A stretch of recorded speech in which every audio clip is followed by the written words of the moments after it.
Pen from the CTA Hall. Thank you. I'm doing well.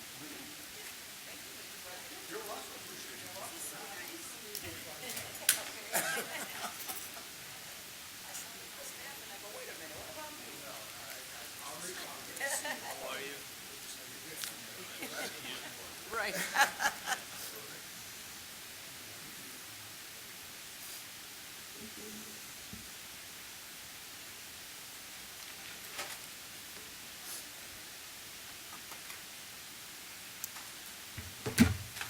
You'll get a kick out of it. You'll get a kick out of this.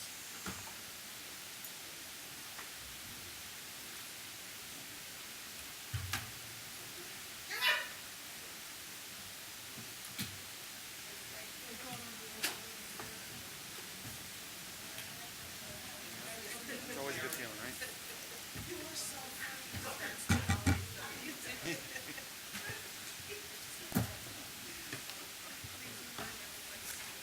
I will do that.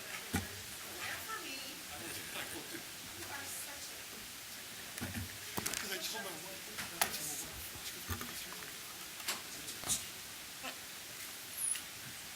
Thank you.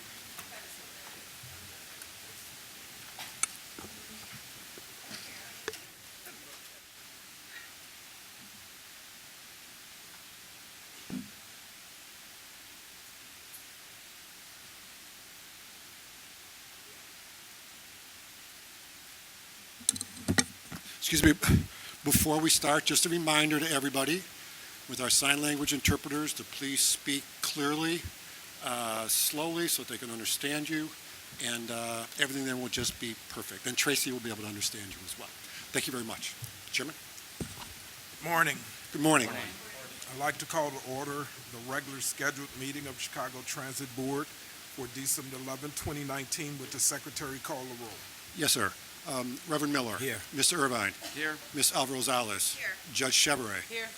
Reverend Jakes. Here. Director Silva. Here. Chairman Peterson. Here. We have a quorum of the board with all 7 members present, sir. Thanks, Greg. The first order of business today is a presentation by the Citizen Advisory Board. Mayor? Thank you very much. Good morning, Mr. Chairman and President Carter, members of the CTA Board. It's a pleasure to have the opportunity to report to you this morning on the Citizens Advisory Board. I'm the mayor of the village of Skokie, one of the beneficiaries of your good work.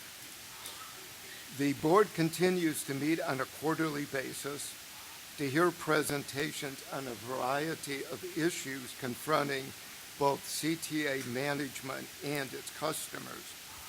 Topics that we've discussed include finances, operations, security, cleanliness, service, planning, and a host of other issues.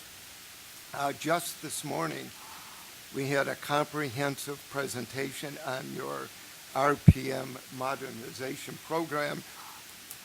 I could still be there talking, but we needed to be able to give you this update.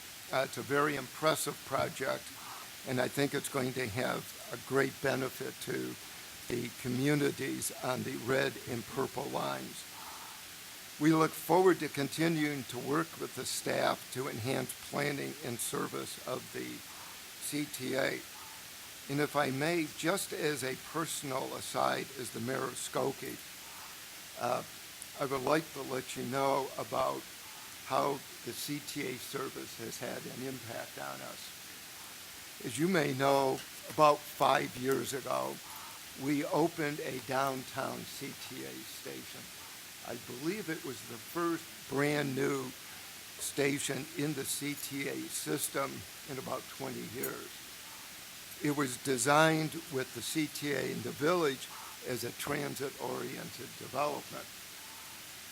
It has a major impact on us. Abutting the station is the Illinois Science and Technology Park. I'm happy to tell you today that the park, which is over 500,000 square feet of science laboratory, we're completely leased out. We have a nice problem. We have to find new space because a lot of our 20 companies want to expand. We are now building another 140,000 square feet, and we are making plans beyond that. The CTA station in the downtown was integral to getting it done. Just to give you a very simple example, we have designed the park to attract iBio and nanotechnology companies from around the world. We have companies from New Zealand, we have some from Germany, and other parts of the world, including Canada. When Vetter Pharma opened in the park about 8 years ago, Mr. Vetter came in from Ravensburg, Germany, to open what at that time was a relatively small operation. After exchanging pleasantries, first question that Mr. Vetter asked me was, "So where's the train station going to be?" Took him upstairs, walked over the pedway and pointed. "Downstairs, take a look. Right out there in that old abandoned rail is going to be a brand new station." So I asked him, "Andrew, why is that the first question you asked me?" And he said, "All of our scientists probably are going to come from Lincoln Park, Wicker Park. They do not want, millennials don't want to drive. And the first question they were getting from their potential employees was, how can I get to the park without driving? Can I ride my bike?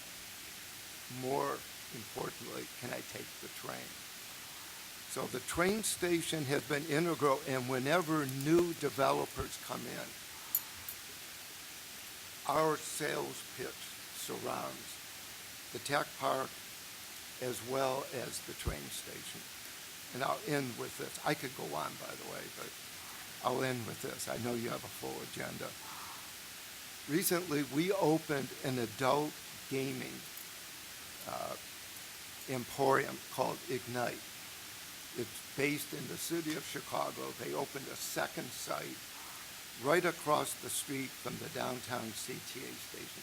18,000 square feet where millennials, I go in there, I don't play games, but I go over for different functions.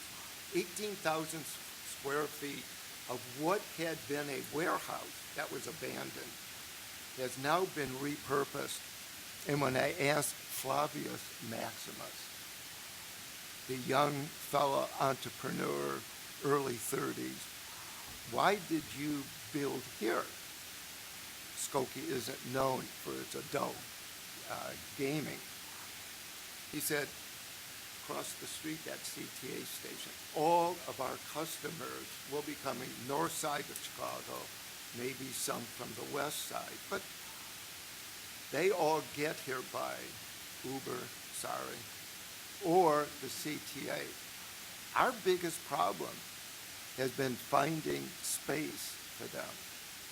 And it's directly from your work on that CTA station. So, as I say, it could go on. I won't.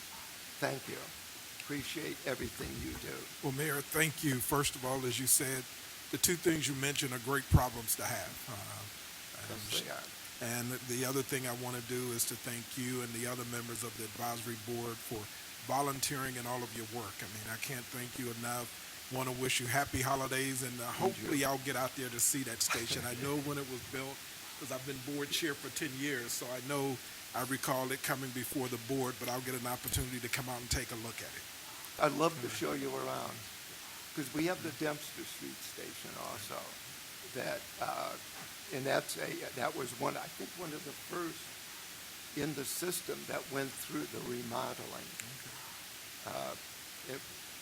And it's fully functional and doing very well. So, and of course, you have marvelous bus service. Where's the station located? The downtown station is Oakton and Skokie Boulevard, northwest corner.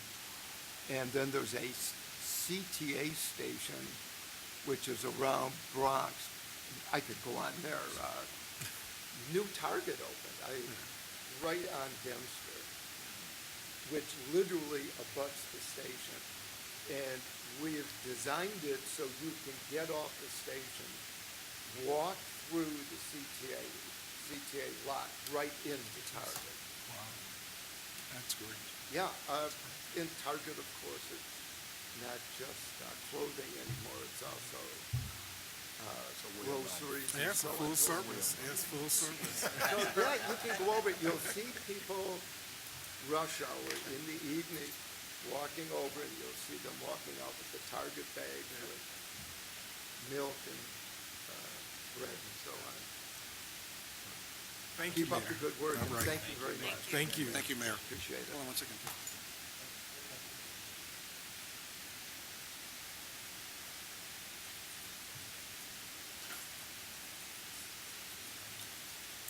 Holiday, thank you.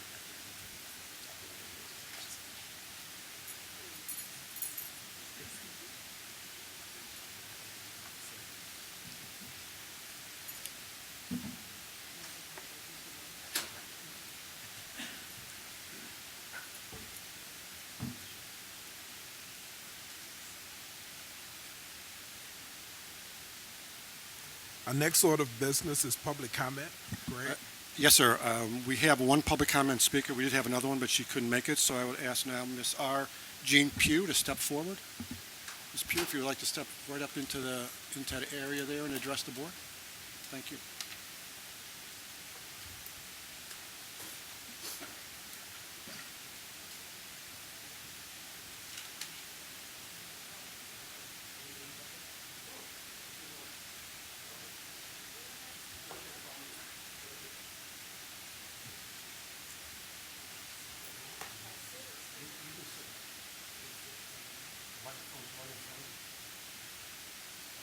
Okay. Thank you.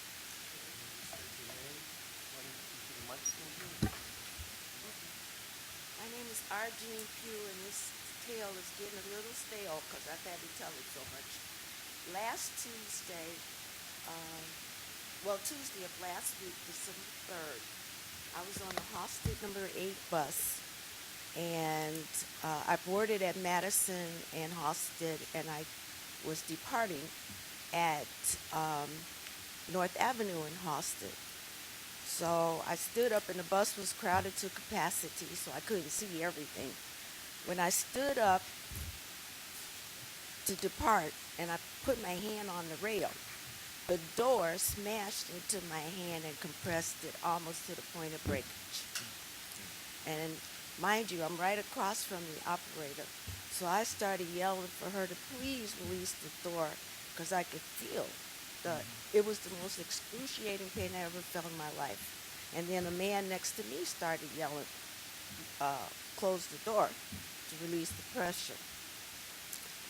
And finally, 2-3 minutes, she did. So I then asked her if there was a possibility of an incident report.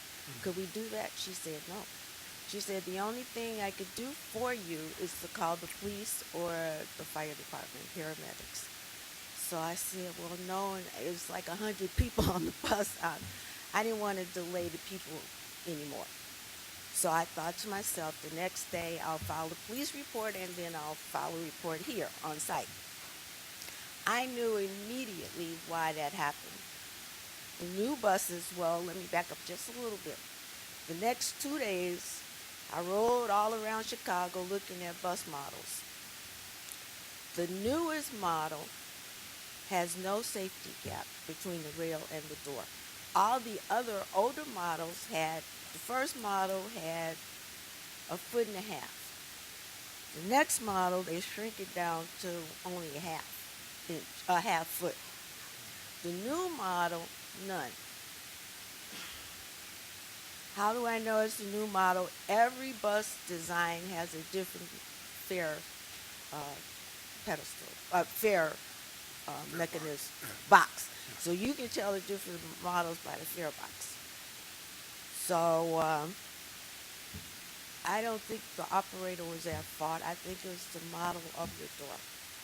So then I ride around and talk to different bus drivers. And I asked them about safety issues. And one driver told me, you're not supposed to cross the yellow line. I said, I never saw the yellow line before.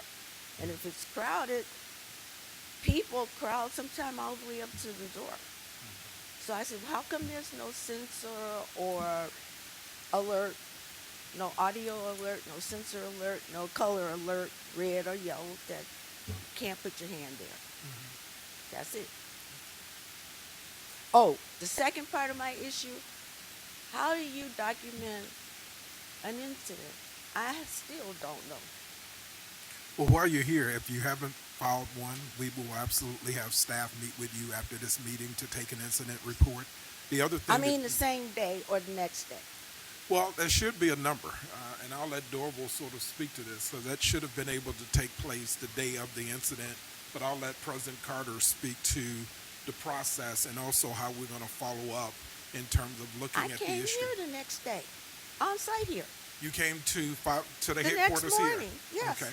Well, we're going to find out. Well, first of all, I know that I believe that someone from CTA's reached out to you to talk to you about this incident. She did, Miss Miller. Yes, Yeah, and I want you to. I'm I'm going to working have with you her follow up with her immediately afterwards. Our normal procedure is if something happened, a customer is injured, there is a protocol that requires the operator to inform the CTA office of that immediately, and that we immediately have a report of it. We also can send an ambulance or something to deal with it.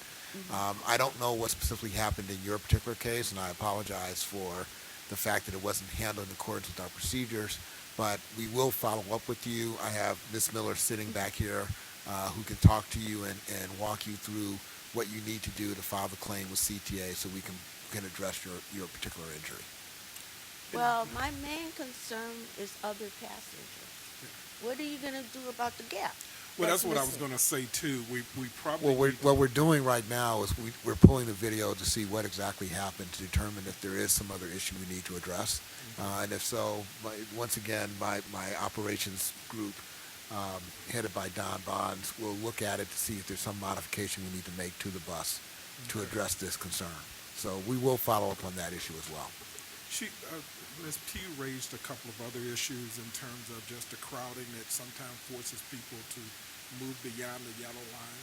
Maybe Yes. there's some thought to, a video, a recording that speaks about the importance of staying behind the line. I'm just trying to think, because I can only imagine during rush hour where you're right, you get on and there's no one there, you can sort of see the bright yellow line, but if the bus is crowded, it might, folks might have covered it up. Yeah, unfortunately, as you know, sometimes on some of our buses, we will have what we refer to as crush loads, where people will be basically into the stairwell of the bus itself. While we certainly would prefer that not to be the case, clearly, the design of the bus and the bus doors is an area that we need to make sure is properly addressed, so that if there are customers in that area, they're not potentially subject to an injury in the future. So that's one reason why we're pulling the video from the bus itself to see what exactly happened, see where exactly this problem occurred, so that we can take whatever action is deemed appropriate to address it. So I know Ms. Miller, who's going to take the incident report, is working with Ms. Pugh, but can she also continue to just stay in touch with her? Yes. Yeah, I know that Ms. Miller's already reached out to Ms. meeting. We'll continue to follow up with her. We'll also get the appropriate people in our claims department who will follow up with her as well on her Okay, particular there's situation. one more issue. Yes, ma'am. Each design, they shrink the bar. Each bus model has a different length. The latest model has the shortest length I've ever seen. It's only 1/3 of the first model. So a passenger is forced to put their hand closer to the door. The old model, you could stand in the back, and the door won't come in contact with you at all. But the new model, they shrunk it down to about right there. Well, I appreciate you coming and making us aware of it. And as Dorval mentioned, President Carter mentioned, we will absolutely take a look and see what's going on, because we don't want this to happen to any of our passengers. And again, we apologize for the incident that took place in terms of your ridership on the bus. And I was crying the next morning because I thought, what if that had been a child? Yeah. It would have been horrendous. But it was old me. So it wasn't quite as bad. But the compressor was horrendous. Well, thank you for coming down and Okay. taking time. Thank you. You're welcome. Thank you, Ms. Pugh, and that concludes the public comment section of today's meeting, sir. Thanks, Greg. I will now entertain a motion to recess the regular board meeting so that the Finance, Audit, and Budget Committee can meet. So move. A second. Moved and seconded. Reverend Miller. Yes. Mr. Irvine. Yes. Ms. Alvarez-Rosales. Yes. Judge Chevrolet. Yes. Reverend Jakes. Yes. Mr. Director Silva. Yes. Chairman Peterson. Yes. That motion to recess is approved with 7 yes votes. And then Chairman Silva, whenever you wish to start, we can start. Good morning. Good morning. Good morning. I would like to call to order the December 11, 2019 meeting of the Committee on Finance, Audit, and Budget. Will the Secretary call the roll? Yes, Reverend Miller. Here. Mr. Irvine. Yes. Director Alvarez-Rosales. Here. Judge Chevrolet. Here. Reverend Jakes. Chairman Peterson. Here. Chairman Silva. Here. The Finance Committee has, all 7 members are present. We have a quorum of all 7. Our first order of business today is the approval of the committee minutes on November 20th, 2019. May I have a motion to approve? Second. Second. Will the Secretary call the roll, please? Yes, Reverend Miller. Yes. Director Irvine. Yes. Director Alvarez-Rosales. Yes. Judge Chevrolet. Yes. Reverend Jakes. Yes. Chairman Peterson. Yes. Chairman Silva. Yes. The minutes are approved with 7 yes votes. Our next order of business is a review of the finance report. Presenter Jeremy Fine. Good morning, Jeremy. Good morning.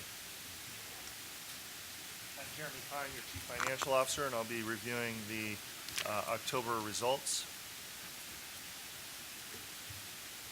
With regard to October revenues, we see farebox totals down about 1.7 million.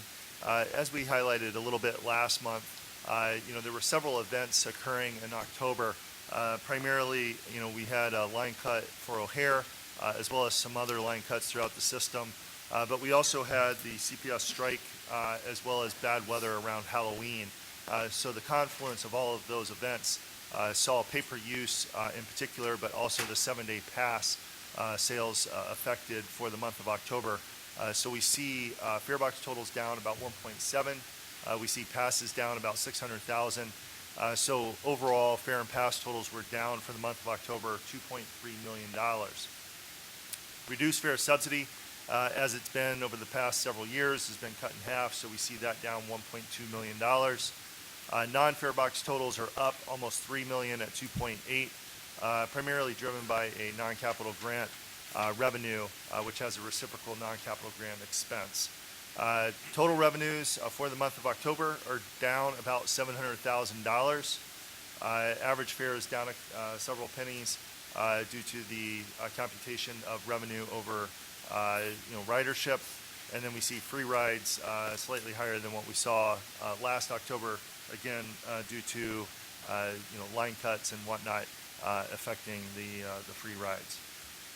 Year-to-date numbers follow the same form that we've seen over the past several months, where farebox totals are down about $12 million on a year-to-date basis.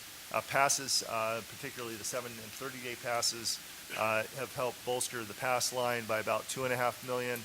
So fare and pass totals on a year-to-date basis are down about $9.5 million. Reduced fare subsidy, again cut by half, we're down 11.4 on a year-to-date basis, and non-fare box totals are up over $3.5 million. So overall, total revenues on a year-to-date basis are down about $17.3 million. But as we'll talk about on the expense side, we're more than able to cover the revenue shortfall with expense controls that we put in place. On the expense side, fuel is slightly positive but essentially flat, and then power is positive by $1.3 million. Injuries and damages, security services are essentially flat, slightly positive. And then other expenses where we see the effect of the non-capital grant expense is still positive, but by about $200,000 for the month. So overall, for October, we see operating expenses positive, by almost $3 million. When you offset the shortfall in revenues of $700,000, we're left with a positive variance for the month of October of $2.2 million. On a year-to-date basis, we see positive favorability on all of the lines. So we end up with an aggregate year-to-date expense favorability of $30.6 million on a year-to-date basis. That more than offsets the shortfall that we see on the revenue side. So we have a net favorability of system-generated revenues versus expenses of $13.3 million. That $13.3 million helps us offset the shortfall that we see in public funding that comes from revenues being down on sales tax, PTF, and the real estate transfer tax. So we're, last month we were about 7.7 million unfavorable. This month with the positive variance here for October, we're about $6.5 million unfavorable overall. So again, we'll continue to whittle away that deficit through November and December, and we'll end up 2019 flat to budget. With regard to the three commodities that we purchase, fuel, power, and natural gas, we're looking for selective opportunities to purchase the remaining volumes for fuel and for natural gas, fuel for 2021 and natural gas for 2020 through 2022. Prices are ebbing a little bit, so we do expect to start seeing some additional purchases hopefully shortly.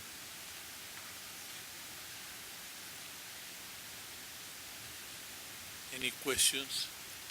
Yeah, Jeremy, just, kind of looking ahead. I mean, when I take a look at September, same thing with October, couple of things were one-time events. I'll give you October, the strike, so we know that there's a 4-year contract in place, so we won't have that happen again, in the near future, hopefully.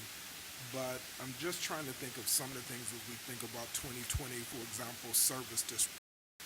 So I know with the influx or, the new capital, and you're able to you're sort of able to project a little bit, I think, from this year, because I think it was really this year. I don't know if we've had a lot of this, but how are you sort of looking kind of going forward at the service disruptions and their impact on our financials? I mean, we can't do anything about Uber, Lyft.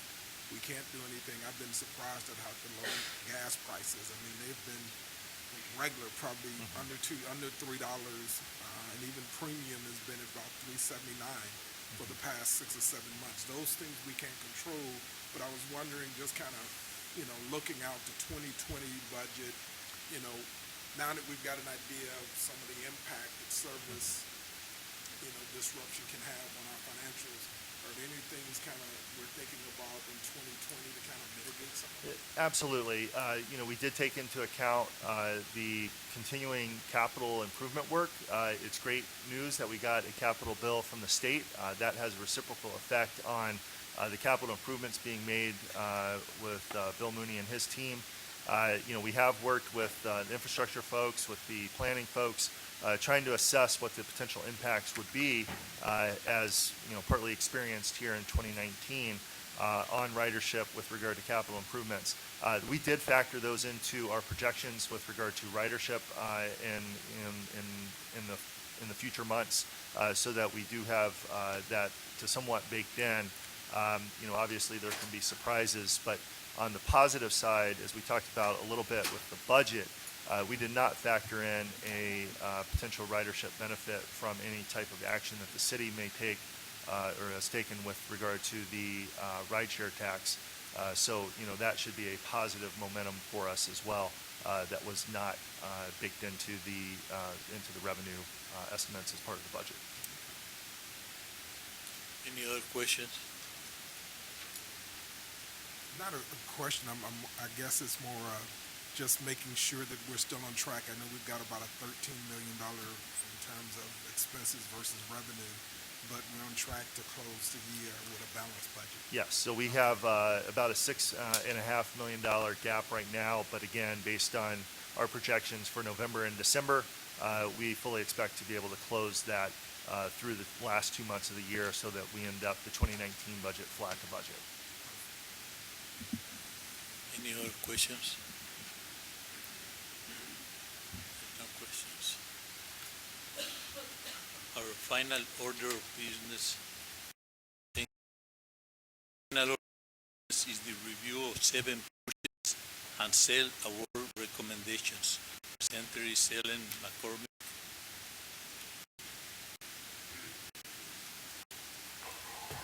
And JP. You know what, I just want to make a comment, I guess, to Jeremy and the whole team. Ending the year flat to budget or close to that, thank you so much for everybody's hard work. I know it's such a team effort, and we really appreciate it. I know I do, so thank you. Good day. Our first contract, number B1. Any questions? No questions, but I think just another great job by the team. If you look at the original contract, it was about $2.5 million. This time around, we've been able to get it under $900,000. So again, I think kudos. Can you talk a little bit about how the staff was able to identify? I mean, in terms of, that's over almost a million something in terms of being able to whittle that down in terms of efficiencies. Can you just share with the board a little bit about some of the things you were able to do to lower the cost? Sure. So what we did was, So what we did was we got the bids back, and they were significantly higher than what the estimate was to be. So we looked to see if what other bidders were out there. And one of the companies we saw that didn't bid was the company that had it last time. We know they did a good job, and we know they were significantly lower. So we reached out to them, and we said, is there a reason you didn't bid? And they let us know the reason was because they didn't see it. And we said, will we bid again if we go back out? And they said yes. So we spoke to them, and they were willing to postpone it. And we went back out. Sure enough, they bid, and we got the lower price. The only other note I would add, Chairman, is that we also Finance Audit and Budget met earlier this morning. The committee reviewed the finance report and approved the committee's November minutes. The committee also reviewed 7 purchase and sales award recommendations. The committee approved all 7 purchases and sales awards, placed all of them on the omnibus for approval, and recommend board approval of the omnibus. That concludes my report, Chairman. Thank you, Director Sibley. I now have a motion to approve the omnibus as stated by Director Sibley. Second. Reverend Miller. Yes. Director Irvine. Yes. Director Alvarez-Alias. Yes. Judge Chevrolet. Yes. Reverend Jakes. Director Silva. Yes. Chairman Peterson. Yes. That motion is approved with 7 yes votes. All right, the next order of business, the construction report, Bill, Chris, and Juan, I think.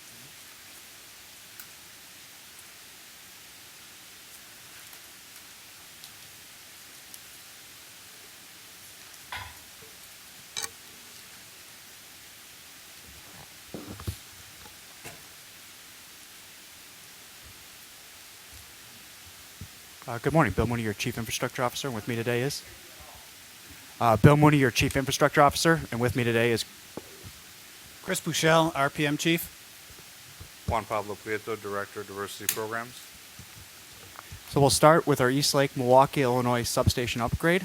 As I mentioned last month, all the equipment at East Lake is now currently handling our system on all brand new equipment. So the activities over the last month has been decommissioning the last pieces of the old traction power system that existed. So in here you see part of the rectifier transformer combination for lineup 1 in the process of demolition.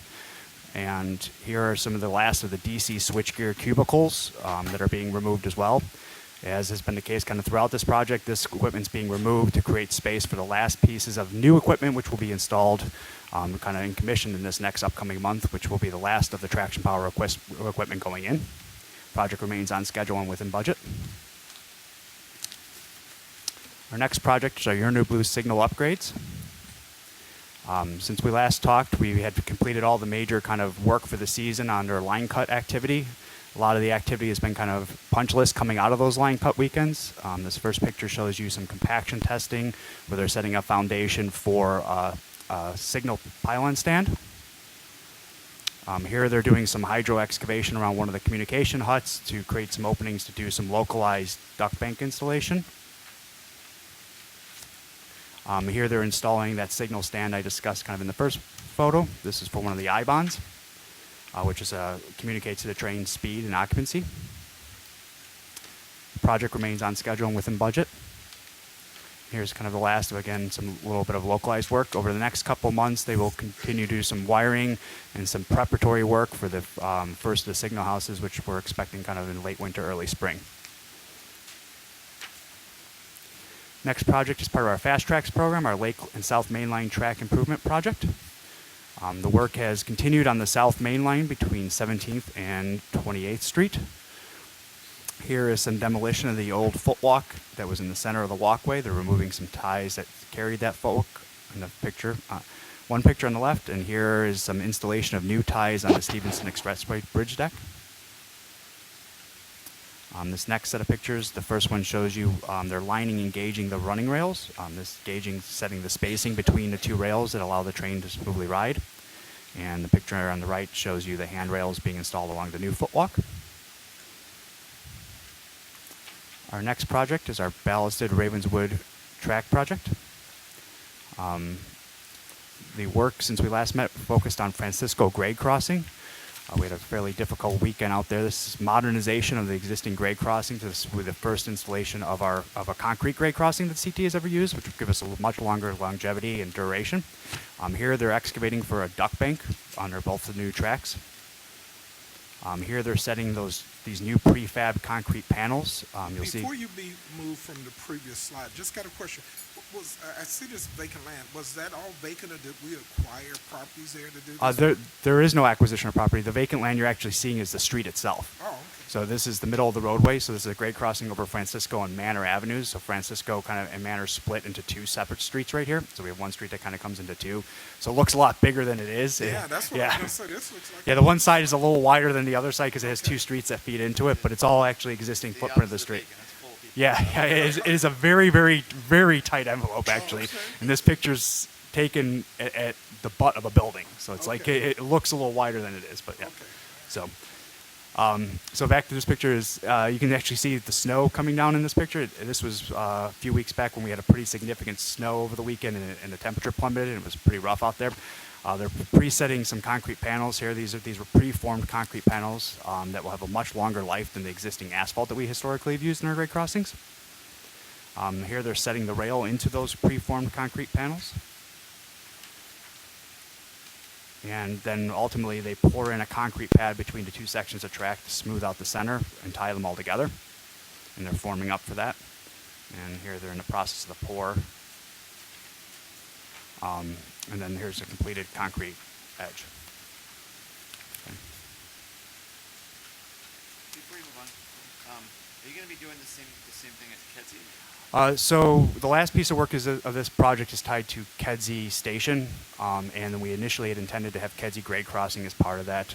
We really struggled with this installation at Francisco, and so we've decided to pull Kedzie out of it in the short term, and we'll be rebidding it as its own package in the future with the spring. We've gotten really deep into the weather of the season, and we really want to rethink the work because the contractor did struggle greatly administering it, and we really need to kind of repackage it. Okay, so eventually, like the pedestrian crossing at Kedzie will be. Our intention is to have all our crossings going forward in the same style of concrete, but especially our high traffic routes like Kedzie that you would see this. So, and I would expect hopefully to see that package coming out in the spring and providing you guys some updates towards summer.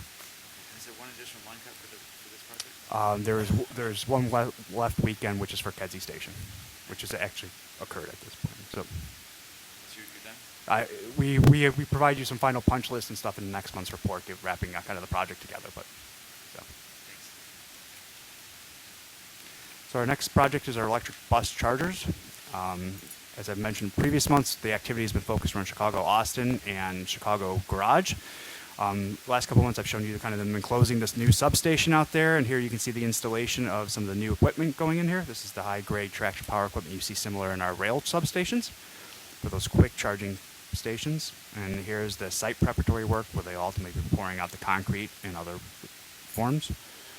Some more site work, and then you can see the ventilation installation for heating of the equipment inside that facility. And here's some more of the traction power equipment there. And the picture on the right is for the depot charger at Chicago Bus Garage. We now have an active depot charger to charge the new electric buses as they come on site. This is a slow charging facility at this point. You just plug in the bus and will allow it to recharge over a 12-hour period. The Chicago garage also does get a fast charging mast, and all the major equipment's in for that except for the mast. My last project is Grand Chicago Division Station renovations. Work continues at all 3 stations, with the focus recently on Grand with platform closures and other station activities. The first picture is of Chicago, and some mezzanine work here and a stairwell. The next series of pictures show you demolition under one of the weekend closures at Grand, where they broke out the topping slab and the station platform and mezzanine. This is platform level work at Grand. We had a 54-hour closure of the station, as well as a single track that allowed them to work on one half of the platform and bypass the station. Here is the pouring of the new concrete slab at Grand on that one half. And they also, under those closures, did do some water ejection grouting to stop leaks in the subway. This work was predominantly at Division. With that, I'll turn it over to Chris. Thank you, Bill. RPM Phase 1, the design build contract, continues on time and on budget. Primary activities that are occurring right now are related to design, so we continue to design various elements of the project. Most particularly, we're completing the design on the bypass. My colleague Steve Hands today used the term just-in-time design. We continue to complete design ahead of construction. I think that's a really good way to think about it in a design build project. We are working on the pre-stage work, or the work that has to occur prior to the Lawrence to Bryn Mawr segment. That is predominantly 2 big interlockings that are being installed to either side of that segment of the work. So that design work is nearing completion as that work is starting. And then in general, on the construction side, we continue to put foundations in. We're roughly halfway done with some of the deep foundations or the caisson part of the deep foundations in the bypass, so that work is progressing successfully. You can see from some of the photographs the size of these foundations. They are significant. These are some of the biggest ones that we're in the process of constructing right now. As we get further north, we'll get into some smaller ones, but right now we're into the really big ones. Chris, before you move to the next slide, I know when you opened up talking about the project, you talked about being on time and on budget. Is most of the work now you can kind of work through the winter? I was just wondering, when Jeremy was giving the financial update, we talked about things beyond our control, cold weather. Is most of the work you're doing now in the first phase, are those things that you can pretty much work throughout the winter to keep the project on time, or are there conditions that can take place that might slow up the project? I don't want to say there aren't impacts. 2 things. One, yeah, there is really one season in Chicago, and that's construction season. We work throughout the year. But that said, weather can impact our efforts, especially extreme weather. And I think that one theme that I've certainly heard Jeremy talk about over the last couple of years is some of the extreme weather that we've seen. So it would be difficult, say, to do this particular operation if the weather was in double-digit negatives. And it's less because of the ground temperature, and it's mostly because of the exposure, twofold: one, of our employees and contractors to the cold, and number 2, some of the equipment, a lot of it is hydraulic equipment that the fluid that going through these machines gets colder and it has to work much harder to do its job. But Chairman, generally speaking, we work through anything. And as you can see from the next picture, if we can go, there's not a lot. This is actually a drill. You just see the dirt around the tines of the drill, but there's not a lot that stops this piece of equipment, and certainly not 4 feet of frozen ground. No, I was looking at the workers. Yeah. That's what made me think about, the Yeah. extreme cold weather, the machinery, like you said, just kind of looking at some of the photos, I can see how that work could continue. But when you look at some of the men and the women who are working on the project, I was just wondering, is there a point where we say, guess what, today, like you said, if it hits double digits below zero, it might be time to say, look, the exposure risk is such that we might want to put it off for a bit. Absolutely. I will say the clothing is getting better. You didn't even recognize the picture of your chief infrastructure officer in one of the earlier photographs. We tend to bundle up pretty significantly when we're out there as we do promote that safety to our workers. But that said, there are some days, Chairman, they're just too cold to work. So continuing on, once we drill the hole, we put the steel into it. This forms the basis, structural basis for the caisson or the foundations of various pieces of work we're installing, in particular the first bridge that we're doing here at the bypass. But to kind of remind everybody, RPM is the largest signal project we've ever done as well. And we're introducing various pieces of new technology to our signaling system. Here is the testing of one of those pieces of technology that we're installing on the CTA system. We tend to be very incremental in our approach to safety-sensitive equipment. We're very careful with the design. And then when we install anything new, we go through a very detailed process of reviewing it, of installing it in test locations before we finally put it on the right-of-way. So this is kind of what you see here as part of that larger effort. We're going through a test procedure on some new track circuits. Further the same activity. So moving on to the advanced contracts, the utility, the demolition work, as we've talked about in previous briefings, is really in closeout, so I won't spend a lot of time on it. The advanced utility relocation is both tight to budget and schedule. Work continues, but not in a sense that has a likely impact on the larger design work to follow. It has been a challenging but successful effort in general. You can see from some of the photographs, they're really not that different from earlier pieces of work that we've discussed.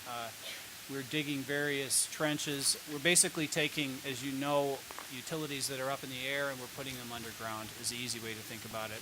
And in some cases, we have to replace or rebuild other things that are underground. Here is a manhole. And as well, you're very much aware of the fact that ComEd is our major partner in this effort. They're not the only utility, but they are the largest of the utilities involved. The work is progressing, though, despite the weather as well. So outreach is a huge effort. We are working diligently at it as the work starts for the various pieces of work ahead of the Lawrence to Bryn Mawr section. As I said, the installation of those two interlockings is starting. We're spending a lot of time with the various aldermen in those areas, Alderman Kappelman, Alderman Osterman, and their constituents, explaining the work, the impacts of the work, mostly in this context to the community, but also in terms of ridership that they can expect. We are doing a lot of other various types of outreach, everything from looking at smaller media outlets and working with them to the Triangle Neighbors, which is a group in the area. We're working very closely with him and his office and the various folks there to when we're closing streets and doing other things as we're doing for some of the foundation work. And then finally, we've developed a real relationship with the Wilton Neighbors and just making sure that we keep that strong. That was a group that we were challenged with early, but you know, kind of pulling together as a team, including President Carter, we were able to really open up communication and make sure that they understand exactly how the project is advancing and their impacts. And with that said, I'd like to turn it over to Juan Pablo to talk a little bit about the really great workforce and SBE efforts that we're collaborating on. Thanks, Chris. Although the year is winding down and less and less events, we are still attending. On the workforce side, we are planning on engaging with our new RPM workforce partners and put together the strategy starting next year to recruit, assess, and train individuals to get them into the building trades. We did attend a breakfast roundtable with Representative Robin Kelly talking about black women in the trades. China was there representing CTA, talking about the opportunities that there are here with our construction program. On the SBE DBE side, we held our third Building Small Business Program session. This is the session where DBE firms and potential DBE firms learn about building their financial capacity and maximizing their opportunities to use their existing equipment and contracts to grow the wealth and to grow as a business. So we had 12 attendees at that session. We look to host more sessions in the coming year, so we're strategizing as to where we should host them and when. This last session was held in the Austin neighborhood, and the community that came was very grateful that we came out to the west side, and we told them we would be back next year. So we're planning our sessions for next year now to continue that program. curious on the DB financial capacity sessions. What does that entail? So we have, it developed through two tracks. Walsh Floor put it in their proposal when they submitted for RPM. And we've also been working internally to find different access to capital for DBEs, since that was an issue about purchasing equipment, paying staff, paying union dues until they get that first pay app and the pay apps start rolling in. The sessions are with a banker that works through Walsh Floor. He says a reformed banker, former banker, and he comes in and talks about what is capital, what are the traditional access to capital points, the non-traditional, and how these DBEs can leverage their business assets to get more capital to grow as a business. From the orientation session, they break out into one-on-one sessions where they go over their individual business plans, their business finances, so he can give them strategies to how to maximize. Some have some credit repair to do, so we've partnered with List Chicago that has some credit repair programs. Some have some back taxes to take care of. Some are ready to put in a loan application, so he talks them through the different options that they can use to gain access to capital. Oh, I thought that was great. That's very detailed. And that was the first one you had. This is the third one now. Yes. Are you seeing a lot of women? It's a healthy mix of the owners coming in. We're doing more outreach. We're planning on doing them quarterly so that we have more time to spread the word about the events between each event. So far, we've done them monthly and seen a pretty good turnout, but we feel we can maximize more if we go to a quarterly session. That sounds like something. Yeah, very. And lastly, tomorrow we're hosting, Walsh Floor is hosting a meet and greet for electrical contractors and track contractors on the north side, just outside of the Wilson Station. And then it's a dual event. It'll have a workforce component as well. So contractors can come learn about opportunities with the electrical subprimes and the track subprime, and then individuals can come to learn about apprenticeship opportunities with Local 134, Local 9, and the Laborers Union. Thanks. Any other questions for Bill, Chris, or Juan, Pablo?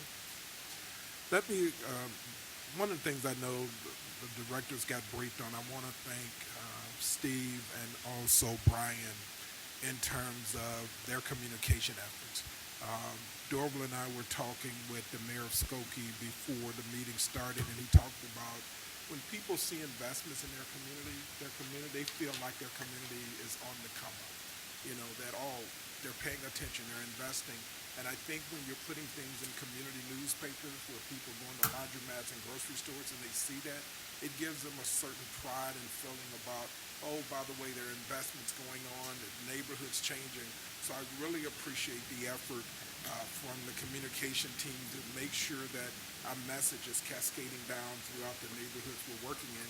And I think it's helpful because this is such a long project for the next 5 years that you over-communicate what we're doing. And if people can see investments being made, they don't mind a little inconvenience. They know there's an end date, but I think constantly sharing with them and keeping them up to speed on what's going on. And like I said, I know we don't have listed here all of the community newspapers, but I get that from Brian and Steve in terms of how they're investing, whether it's the Citizen, West Side Voice. You've got the other one around the Tri-Taylor area. I mean, you've got so many community newspapers out here. So again, I wanted to just acknowledge their work as well as thank you guys for the things that you do as well. But I did want to highlight the communication aspect. Yeah, Mr. Chairman, I would thank you for pointing that out. And I know that both Steve, Brian, as well as Tammy Chase, who works directly with the RPM group, have worked very hard to make sure we're getting the message out to community newspapers. I also point out that we're not just focused on that for RPM. We're looking at opportunities to do the same thing on all sorts of initiatives and projects that we're doing at CTA. And as you have reminded me on more than one occasion, good news travels nowhere, bad news travels everywhere. So we're making a concerted effort to not just use the traditional forms of outreach to the media around what CTA is doing, but specifically targeting the community newspapers and making sure we're getting that information right down into the neighborhoods that we're trying to serve. Excellent, thank you. Our next agenda item is new business. Greg, is there any new business? Yes, actually there is. I believe that President Carter wishes to say something. Thank you, Greg. As we get to the end of the year, I figure this is a really good time for me not only to reflect a little bit on what CTA has accomplished over the past year, but to also give you some insights into what I plan to pursue, particularly as it relates to innovation for the upcoming year. It's sort of what I view as an early Christmas present to both CTA board as well as our customers and employees of the things that we're working on. And I would start off by just pointing out this has been a pretty remarkable year for CTA in terms of accomplishments, not only in terms of the capital projects that we completed like 95th Street and Garfield, but also the beginning of the construction work on RPM, which was a major milestone for us to do. The now underway construction of rail cars for CRRC and our new rail car procurement on the far south side of the city, really starting to re-energize a plant and an activity that hasn't happened on the south side of the city for decades. It's also been an opportunity for me to focus on a new capital program. We are blessed with the support of the mayor and the governor to have the largest capital program in the history of CTA, which has, amongst other things, allowed me to invest in our upcoming 5-year capital program with over $300 million for Red Line Extension to start to really make a project that has been under discussion for decades become a reality. So I think we've had, to put it mildly, a fairly momentous year at CTA. But as you know probably more than others, there's still a lot more to do. You certainly have seen the challenges that we continue to face in terms of our revenues, our fare box revenue in particular, and the ridership challenges that go along with that. And one of the things that I've really focused on and have really challenged my team to focus on are ways in which we can start to think innovatively about how we address all of that. And there are a number of initiatives that we're undertaking that I want to just give you a little peek behind the curtain, so to speak, of what's coming in the upcoming year that I think will be not only beneficial to our customers and to our ridership, but also to our employees as we continue to provide and improve the quality of the services that we provide to CTA and to the communities that we serve on a daily basis. One of the big things that we're going to be doing is updating our Venture app. Early next year, we will launch the latest version of our award-winning Venture app that will include, among its new features, a completely new look, door-to-door trip planning, and a host of usability improvements. The upgrade will also include the first step of a Divvy ride bike sharing application integrated into CTA's app that will allow for trip planning with the Divvy bikes as part of your planning process for trips that you may take on CTA. We'll also be receiving the first of our new Proterra all-electric buses early next year. This will obviously be the first step towards the commitment that I have made to move to an all-electric bus fleet. To support those new electric buses, we'll also be completing installation of our first fast charging stations at Chicago and Austin and at Navy Pier that will serve the first route that will receive these new electric buses, which will be the number 66 Chicago Avenue route. We're also investing in new bus technology, and we'll be releasing a new procurement in the coming weeks that will install advanced connected vehicle technology called active detection collision avoidance throughout our entire bus fleet. This investment will support the deployment of active sensing technology that will improve the safety and help bus travel be more efficient on our streets. Additionally, we'll continue to pilot the information screens on our buses that show upcoming bus stops and transfer information and service alerts. I should point out that the active detection collision avoidance system is really a way for our operators to be aware of pedestrians who are crossing in front of or near our buses and provide them with an early warning system to prevent pedestrian and vehicular collisions, something that I think will be appreciated not only by pedestrians but also by customers and operators alike. In addition to that, we'll be piloting rear door bus boarding. We're going to build off the success that we had at the pilot that we did at the Belmont Blue Line station, and we'll be implementing the test of rear door boarding over the course of the next year as a way to improve both the quality as well as the speed of our bus service. That is an effort that we've recognized as one of the major opportunities that we have to improve our ridership and then particularly improve the speed of our buses. We're looking forward to really rolling that out in a number of areas of the city over the course of the next year, which you'll be hearing more about in the near future. We're also looking to make additional investments in what we call our Bus Priority Zone program. Mayor Lightfoot has announced this fall the city is earmarking $20 million to expand investments in our Bus Priority Zone program. This is basically a program that does things like put in curb cuts and other dedicated lanes along the existing street right-of-way system to allow our buses to move faster through certain corridors and certain portions of the city that we have identified as being choke zones for our buses.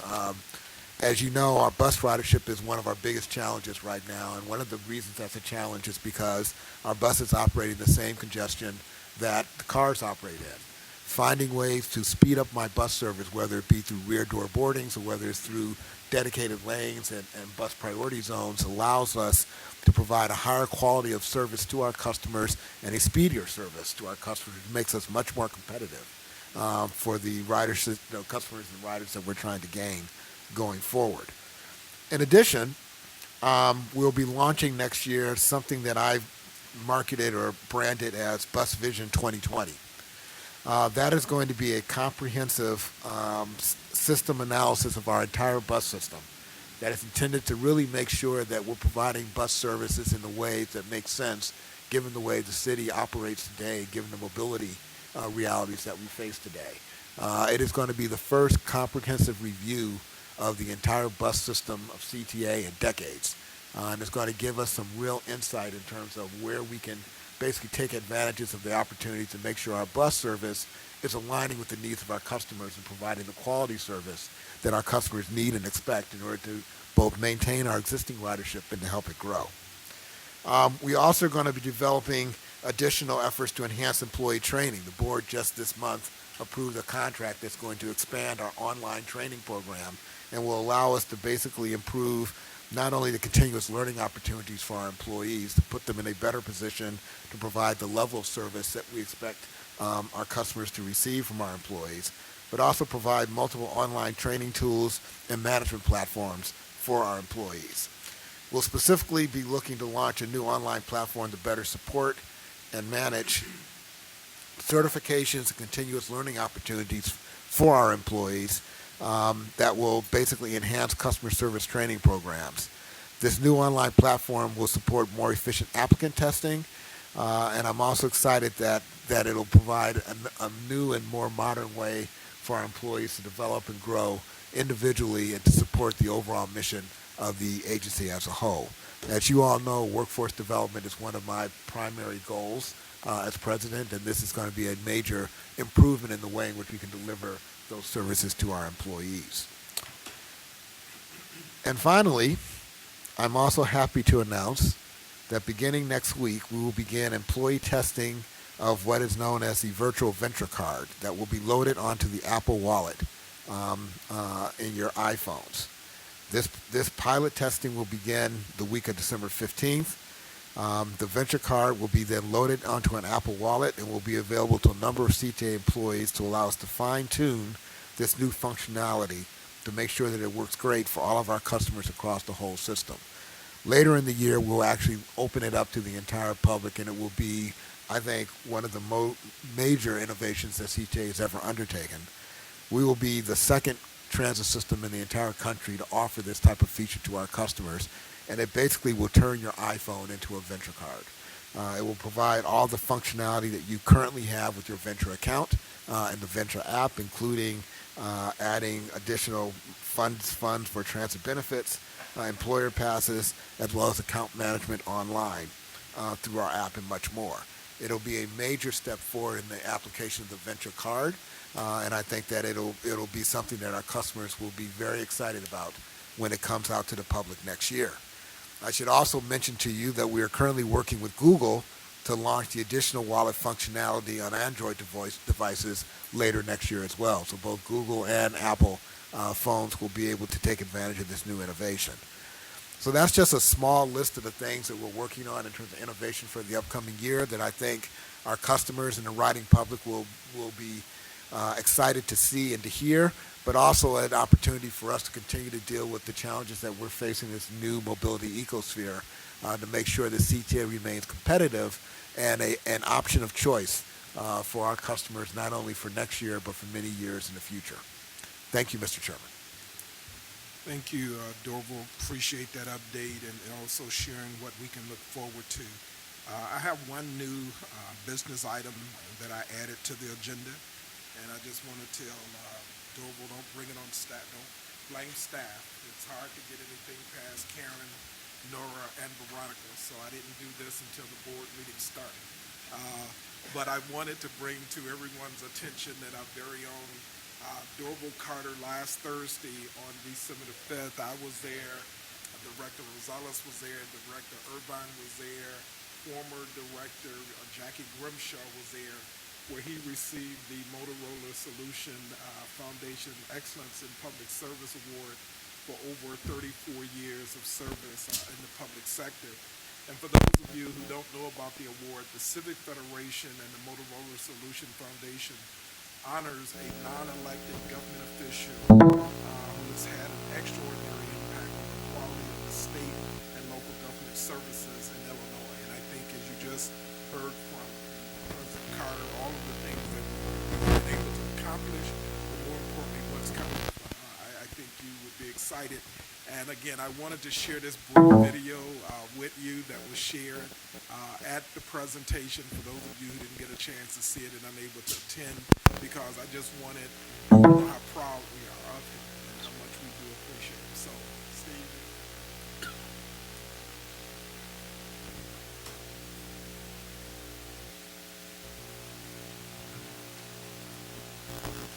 As I said, trying to get some past Karen. Dorval Carter is passionate about one thing, making life better for the city of Chicago. And once he's committed, he becomes viral. He actually passes that passion and belief to others. People that work for Dorval, like Dorval, he knows how to get the best out of everybody. He's an inspiration, there's no question about that.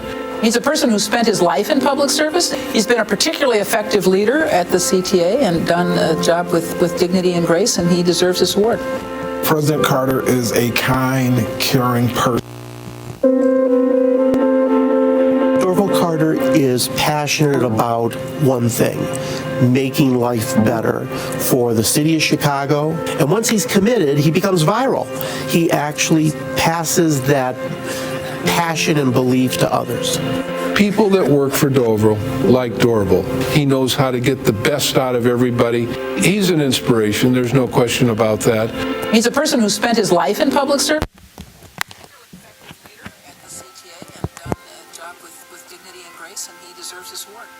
President Carter is a kind, caring person.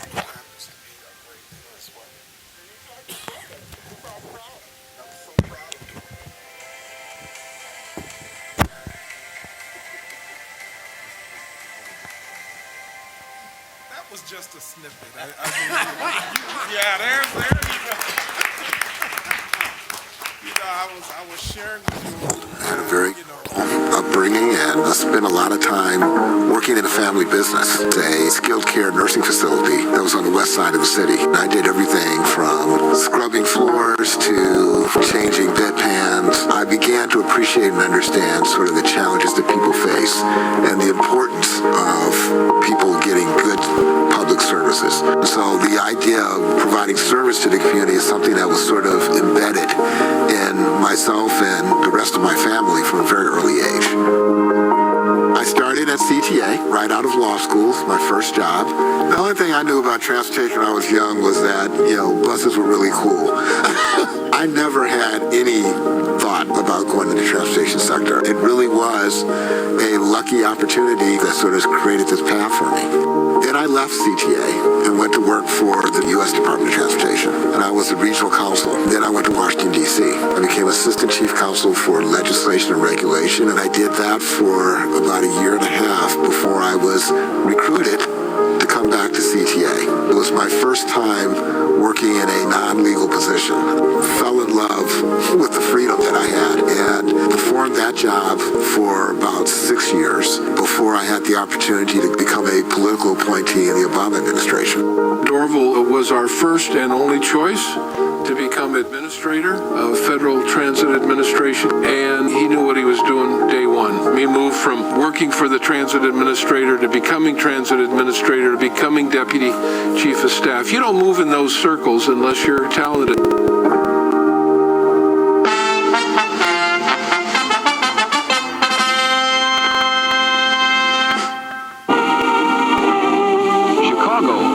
Magnificent hub of America's great Midwest. When Mayor Emanuel became mayor after serving as chief of staff for President Obama, he called me and he said, I need the very best person I can get to run the CTA. And I said, well, there's only one person, Dorval Carter. And the mayor basically suggested that I'd been spending my whole career preparing to become president of the CTA. And now it's time for me to come home. I don't even know if I can describe how it feels to be back. CTA is very much like a family. I was a product of this family. And so I feel a tremendous amount of pride and a tremendous amount of responsibility as someone who's been given the gift to take care of and to help this organization grow, and to be able to be in a position where you can really influence that is a once-in-a-lifetime opportunity. 30 years have prepared him for this moment. Dorval is an incredible listener. He's able to take complex situations and information and put them in layman's terms. And those are two characteristics that I think in a leader that's hard to come by, but Dorval is excellent at that. You talk to people about sort of your roots, what grounds you. My father was a doctor. One of the hospitals that my father worked at was St. Anthony's Hospital. I'm passionate about transportation. I live for what I can do at CTA, but my work at St. Anthony's is what grounds me. He's vice chairman of the board. His passion, both within the hospital and out in the communities, are very evident. Even when Dorval was recruited to Washington, he was always at this hospital to make every board meeting, every event, and that's the way he is in his job and everything else he's committed to within the city of Chicago. And I think that family commitment to service probably carried over to him and his generation, and he surely devoted his life to public service. And we're very grateful to him for that good work. I don't have any doubt that I wouldn't be where I'm at today if it wasn't for my family and the support that I've gotten from them. And when I look back at the jobs that I've held and the things I've got to do in those jobs, I realize that I'm one of the luckiest people in the world. I'm thankful to all of them. I really want to thank the Civic Federation for the Excellence in Public Service Award. It's a tremendous honor, and I'm very humbled to receive it. This is well overdue, and I'm finally glad to be able to sit in front of this camera and congratulate you. Dorval, congratulations. My congratulations to Dorval Carter for receiving this award from the Civic Federation. Congratulations, Dorval. It's a combination of all of your years in transit and as an incredible, awesome public servant.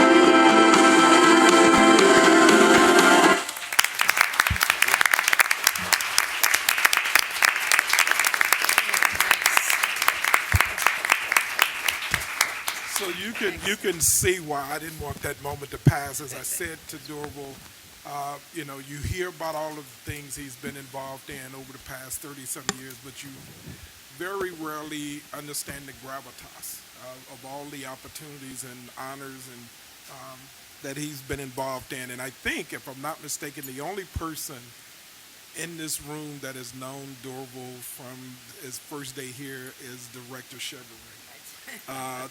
As you heard in the video, right. She was here when Dorval got out of law school at Howard, and he actually worked for her. And so I just thought it was just an incredible journey, and I wanted to share that journey with you. As I said, it was tough really tough. I got to give April and Steve and Brian credit trying to keep something away from Karen, Nora, and Veronica because they're on it.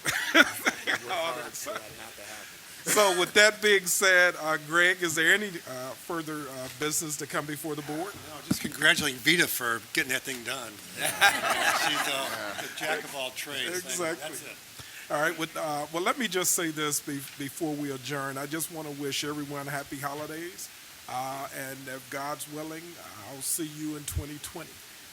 With that being said, with no further business to come before the board, may I have a motion to adjourn? So move. All in favor, say aye. Aye. We're adjourned. Thank you and happy holidays. Thank you. No, thank you so much.